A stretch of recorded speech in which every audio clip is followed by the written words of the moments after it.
ਸੁਣਾਏ ਦਾਲ ਦੋਸਤੋ ਜਿਹੜੇ ਉਹ ਦੂਰ ਮੈਂ ਤਿਉ ਮੈਨੂੰ ਤੁਸਾਂ ਦਾ ਅਹਿਸਾਸ ਜ਼ਰੂਰ ਹੋਇਆ। ਇਹ ਮੈਂ ਤੇ ਦਿਲ ਥੀ ਨਾ ਤੁਸਾਨੂੰ ਇਹ ਦੂਰ ਸਮਝਾਂ। ਹੋਇਆ ਕੀ ਜੇ ਅੱਖੀਆਂ ਤੀਓ ਇਹ ਦੂਰ ਹੋਇਆ। ਇਹ ਭੁੱਲਦੀ ਤੁਸਾਂ ਦੀ ਨੈਣਾ ਮੈਨੂੰ ਯਾਦ ਦਿਲ ਦੀ ਤੇ ਪਰ ਆਨ ਜਾਨ ਤੂੰ ਮਜਬੂਰ ਹੋਇਆ। ਇਹ ਖਾ ਗਈ ਤੁਸਾਂ ਦੀ ਯਾਦ ਅਜ਼ੀਜ਼ ਤਾਈਂ ਤੇ ਸੀਨਾ ਤਾਂ ਮੇਰਾ ਚੂਰੋ ਚੂਰ ਹੋਇਆ।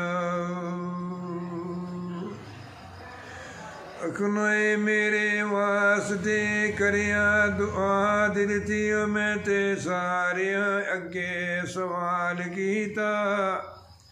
ਇਹ ਮੁਸ਼ਕਿਲਾਂ ਮੇਰੀਆਂ ਰੱਬ ਵੇ ਆਸਾਨ ਕਰਸੀ ਜੇਕਰ ਤੁਸਾਂ ਵੀ ਮੇਰਾ ਖਿਆਲ ਕੀਤਾ।